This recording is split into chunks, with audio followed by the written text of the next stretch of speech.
Bom dia, ou boa tarde, ou boa noite. Hoje a gente vai falar de uma coisa diferente chamada hash tables. É claro que é uma coisa diferente, senão seria uma outra aula, né?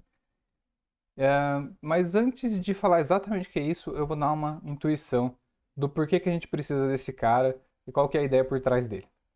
Para essa aula, eu vou começar falando um exemplo bastante simples, assim, que depois vocês conseguem generalizar. Imagina que a gente quer fazer então uma agenda de contatos, né? Nessa agenda, a gente vai ter o nome da pessoa, mais o telefone, tá bom, né? Isso aqui tem aquela carinha do que a gente estava chamando de tabela de símbolos. Eu vou discutir isso aqui depois, né? Mas vem lá de compiladores. Acho que eu nunca falei, sempre usei tabela de símbolos e nunca falei de onde veio, né? Ou dicionários. Então aqui a gente está fazendo aquela coisa que eu tenho uma chave, que é o nome, e eu tenho que buscar o telefone da pessoa. Então eu preciso de alguma estrutura de dados para armazenar isso. Então a gente já falou lá de listas, né, que a gente falou estáticas e dinâmicas. Na lista estática existe uma grande vantagem que é o seguinte, né? Na lista estática você tem aquele vetorzão, aquela array. E aí se você soubesse assim, olha, eu quero o dado que está na posição 5. Então aqui você tem 0, 1, 2, 3, 4, 5. Você ia direto aqui com acesso em O de 1 e você ia resgatar a informação que está aqui dentro, né? 6 e assim por diante. Só que quando a gente tem uma lista encadeada, a gente não consegue fazer isso. Porque na lista encadeada, na implementação dinâmica, o que a gente vai precisar fazer é ter um acesso aqui, né, um início, que aqui vai ter um nó, que vai ter um ponteiro para o próximo, que vai ter um nó, um ponteiro para o próximo, e assim por diante, né? Nesse caso, para acessar, para achar minha informação, eu vou ter que percorrer nó por nó, até eu achar. Então, as operações podem chegar a ser O de N. E aí a gente foi melhorando isso, chegou numa árvore, por exemplo, né? Mas a árvore também não tem acesso direto, né? Então uma árvore binária de busca, né? Se ela estiver super balanceada, né? Se eu fizer uma AVL da vida, alguma coisa assim, eu vou ter uma busca que pode chegar em log de n, né? Porque eu vou ter que passar para um próximo nível, depois o próximo nível, próximo nível, próximo nível, até potencialmente chegar na folha. Beleza. Então, como é que eu faço para conseguir chegar com um dicionário assim naquela primeira ideia de acesso direto? Bom, pensa que magicamente todos os nomes da face da Terra, né, ou pelo menos todas as mães dos seus amigos, deram nomes para os seus amigos, sequenciais de um, 2, 3, 4, 5. O outro chama um, 2, 3, 4, 6. Ou nem precisa ser sequencial, né? Tudo numérico, né? Pode ser 3, 7, 9, 2, 3 e assim por diante. Esses são os nomes, né? Então você simplesmente pode ir lá, fazer um grande vetor, em que você tem várias posições aqui, sendo que na posição 12.000, até me perdi aqui, 12.345, você tem a informação do fulano de tal, o telefone dele aqui, né? Então o telefone dele está aqui. E aí você tem lá na posição 37.923, você tem o telefone da pessoa que chama 37.923. Então você tem aqui magicamente um acesso em O de 1. Só que isso não acontece, né? Isso é meio ridículo. Ninguém tem esses nomes ah, de número, né? Então isso aqui, esquece. Isso aqui não existe. Mas a gente pode pegar e usar essa ideia mais ou menos e pensar que eu tenho uma lista com todos os nomes possíveis do mundo. Então eu tenho uma lista com Alice, Bob. Então esses Alice e Bob são nomes comuns aí na computação para usar como exemplos, né? E aí eu posso ter Carlos e assim por diante. Só que aqui ficou muito fácil o exemplo. Eu tenho um que começa com A, outro com B, outro com C, não. Na verdade, no A, né, já vai ter Alice, vai ter Aline, vai ter Alberto, vai ter Anderson. A partir da pandemia de Covid-19 vai ter AstraZeneca, nem sei se é com S, com Z, sei lá. Vai ter AstraZeneca da Silva, né?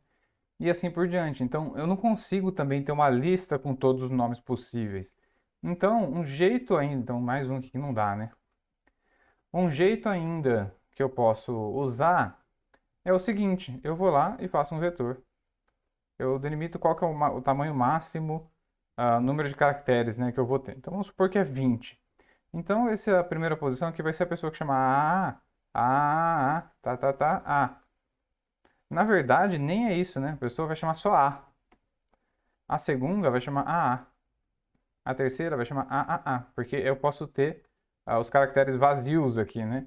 E assim por diante. Vai chegar um momento que eu vou ter um AB, e até que, né, vai passar o tempo que eu tenho um Abner aqui. Então, se eu tiver a lista de todas as possíveis strings com até 20 caracteres, né, então aqui tem várias reticências aqui, tá? Se eu tiver uma lista com todas as possíveis strings com até 20 caracteres, vai chegar aqui no final, eu vou ter Z, passando por Zenilda, né? E Zeneca. E aí eu vou ter aqui, então, uma listinha, né? Um vetor, na verdade, um array, que vai ter um acesso direto. Se eu quiser procurar o telefone do Abner, eu vou na posição Abner e pego aqui, ó. Aqui está o telefone do Abner. Consegui o meu maravilhoso acesso em OD1. Acesso em tempo constante. Só que o problema é, e a memória? Faz a conta aí, né? Quantas posições eu vou ter que ter aqui? Quantas strings de até 20 caracteres eu vou ter? É meio complicado, né? Não cabe em computador nenhum. É daí que vem então a ideia de hashing, tabela hash. Então tudo que a gente fez até agora foi de fato tentando ir melhorar as implementações aí de tabelas de símbolos, sempre tentando diminuir o tempo de acesso. Como eu falei agora há pouco, né, a gente foi lá do vetor, a ideia geral do tempo de acesso boa é da lista estática, né? A gente foi da lista estática para a lista dinâmica por questões diversas de memória, etc., dali para a árvore, da árvore para balancear e assim por diante. Primeira coisa, né? Eu falei que eu ia dizer por que tabela de símbolos, que eu acho que eu nunca falei isso em aula. Isso aqui, esse nome, né, que é bastante usado, vem lá da coisa de compiladores. Então, não sei quem lembra das aulas de compiladores aí, mas quando um compilador, quando você tem um código lá, uma declaração do inteiro, né? Int c igual a 45. Esse cara tem que guardar que c é um inteiro e que o valor dele é 45. Aí você vai lá e coloca assim, d é igual a oi. Então eu tenho que guardar que é uma string e que o valor é oi. E aí eu posso ir lá e fazer assim, ó, c é igual a 32. Então eu tenho que ir lá e mudar o valor de c. Então a tabela de símbolos é o que o compilador usa para manter ali, né, em cada ponto do seu código, quais são essas variáveis, seus tipos e seus valores. Então eu tenho que fazer inserções, como nas declarações. Eu tenho que fazer modificações, como nesse cara aqui, né, que eu modifico o número, o valor da minha variável. E eu também faço remoção, né, se for o caso de eu ter free, por exemplo. Então, a ideia geral de hash vem daí, de otimizar o máximo possível tabelas de símbolos. E a ideia, né, geral é tentar realizar o acesso em OD1, como eu mostrei no slide anterior. Mas como é que a gente tenta fazer isso? Como é que a gente faz isso? Tentativa está entre aspas aí, mas então, como é que a gente tenta? Aqui é um panorama geral, assim, dos próximos slides que eu vou fazer na mão, né? Primeiro, a gente precisa ter uma função hash. Essa função hash vai precisar transformar o meu espaço de entrada em algum número no espaço dos naturais. Esse número é o que vai me dar acesso a um vetor, a um array. Então, lá no caso dos nomes, em vez de eu tentar todos os meus nomes possíveis no mundo, até tantos caracteres, eu faço alguma continha para transformar aquilo em um número. E aí tem algumas, tá? Tem quadrática, tem mudança de base, funções para string. Como essa aula é para ser curta, eu vou falar rapidinho de algumas no próximo slide. E daí eu chego na tabela hash, ou tabela de dispersão, que é exatamente aquele array. E depois eu tenho que tratar colisões. Colisões eu vou explicar também no próximo slide, tá? Mas basicamente é quando duas chaves diferentes caem na mesma posição da tabela hash. A ideia geral é que eu tenho que fazer alguma coisa para que eu não tenha nenhuma colisão, ou muito pouca. E se eu tiver muita colisão, aí eu caio num caso que nem vale a pena usar hash. Tá? Mas vamos ver parte por parte aí. Vamos começar pensando que a minha chave é numérica. Então imagina que eu tenho um CPF, né? O CPF é aquele formato assim, três números, ponto, três números, ponto, três números, traço, dois números, né? De novo, uma coisa que eu posso fazer é pegar todos os possíveis CPFs e fazer uma coisa com acesso direto, igual eu brinquei com os nomes na agenda agora há pouco. Só que, de novo, não vai caber na minha memória, né? Então, uma coisa que eu posso fazer é uma funçãozinha em que eu, por exemplo, eu somo todos os valores que estão aqui, né? Então, nesse caso, vai ser 3 mais 3 mais 3, mais 4 mais 4 mais 4, e assim por diante, né? Mais 6 aqui.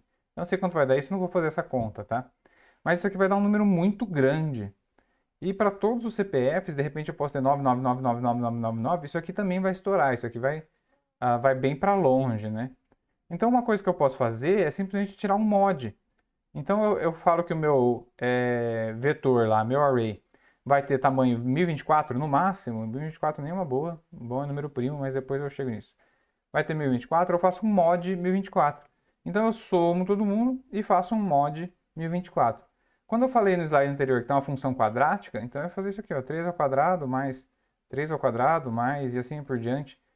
Isso aqui diminui o número de vezes, mas eu não cheguei nisso ainda, né? Para dar uma tal de colisão, mas eu não cheguei nisso. Mas pensa o seguinte, isso aqui funciona, né? Funciona bem. Eu vou conseguir armazenar tranquilamente 1024 CPFs. Mas 1024 é muito pouco. Então, eu acho que eu poderia, deixa eu até apagar esse cara aqui de baixo, né? Eu poderia fazer um mod aqui 10 a 23ª. Não, isso aqui está muito grande ainda. 10 a 12. Eu não sei quanto é 10 a 12. Também não estou fazendo conta, né? Ainda está pequeno, mas eu posso fazer 10 a 15. Isso vai depender de quanto que eu quero armazenar, né? De quanto que eu preciso. E às vezes a gente até coloca um maisinho aqui para não ficar um múltiplo de 10, tá? Tem razões boas para isso, mas eu já chego lá, como eu disse. E a quadrática eu faço ela ao quadrado, né? E assim por diante. Então, eu posso fazer o que eu quiser com os números, desde que eu chegue dessa sequência de números aqui em um número só. Então, o que vai acontecer é que eu vou fazer o seguinte: eu vou ter um CPF1 aqui, ó. Eu vou passar a função hash nesse cara, ele vai me dar um número, né? Isso aqui vai me levar para um número, eu vou chamar de H, tá? Que é a posição desse cara na tabela hash. E o que eu vou fazer? Eu vou lá no meu array, na posição H1 e retorno. Então eu retorno isso aqui e pronto, né? Em odd1 eu consegui retornar qual que é toda a informação do meu fulano que tem esse CPF1. Então simples assim, eu tenho sempre uma função de hashing que me leva de um espaço do meu input aqui, das minhas entradas, de quais são as minhas chaves originalmente, para um número que para a gente ser humano não representa nada. Mas ele é uma posição em um array que é conhecido como tabela hash ou tabela de espalhamento. Mas agora vamos pensar de novo aqui nesse CPF, né? Mesmo que eu faça essa função simples aqui, 3 mais 3 mais 4 e assim por diante, se eu tiver um outro CPF que é da seguinte maneira, ó, 444.333, ponto, aí eu continuo igual, né? 555, traço, 66. A soma desse CPF aqui e desse CPF aqui dá exatamente a mesma. Então, quando eu fizer a função hash desse CPF2 aqui de baixo, isso aqui vai me dar uma posição H2, e o problema é que H2 é igual a H1. E aí, como é que eu faço? Eu substituo lá na minha tabela hash? Não, isso daqui é um negócio que a gente chama de colisão. E quando a gente tem colisão, a gente tem que tratar isso de alguma maneira.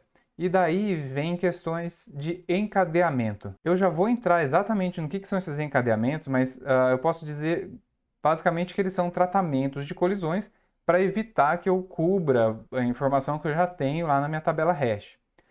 A troco de quê? A troco de eu ter um pouquinho de custo computacional. Então aquela coisa maravilhosa que a gente sonhava em ser O de 1, ele passa a ser de O alguma coisa. Essa alguma coisa aqui é muito legal de se discutir, porque na computação, geralmente quando a gente vai para coisas diferentes ali, por exemplo, na minha área de aprendizado de máquina, geralmente as pessoas perguntam qual que é a complexidade disso, né? A gente fala, olha, depende, né? Depende de várias coisas, a gente consegue diminuir com boas práticas, né? A gente consegue diminuir. Porque potencialmente esse cara aqui pode ser O de N, e aí a gente volta no mesmo problema, na verdade a gente fica pior do que uma árvore de busca, né? Uma árvore binária de busca. Só que na prática isso não vai acontecer, a não ser, né, que a gente tenha uma função de hashing muito ruim. Então, por isso que no slide anterior tinha que o melhor caso era nenhuma colisão e o pior caso era que todo mundo colidia. Então imagina que eu tenho, posso até ter um array lá enorme, né? Mas eu faço todo mundo mod 2. Eu faço aquela soma e faço mod 2. Todo mundo vai cair na primeira ou na segunda posição. Então vai ter muita colisão de um monte de espaço em branco aqui. E isso não serve para mim, tá? Então, quando a gente fala de hashing, a gente tem que pensar em boas funções de hashing. Agora há pouco eu falei assim, tem que ter número primo, tem que ter isso aqui, tem que ter aquilo lá. A hashing minha vai ser quadrática, a hashing minha vai ter a função assim, assim, assado. Tudo isso são tentativas de diminuir colisões. Então, são algumas coisas que é provado matematicamente, né? Que vai diminuir o número de colisões. Especialmente esse cara aqui ser primo. Então, grandes números primos servem para muitas coisas. A gente vê isso no curso de computação em vários momentos. E aqui está mais uma, né? Um grande número primo vai ajudar a ter um hash consideravelmente grande sem que eu tenha muitas colisões. Eu nunca fiz um slide tão bagunçado na minha vida. Deixa eu apagar um pouco isso aqui só para disponibilizar para quem está fazendo a disciplina comigo, né? Com um pouquinho menos de bagunça. Então é isso. Vamos falar agora sobre o tratamento das colisões.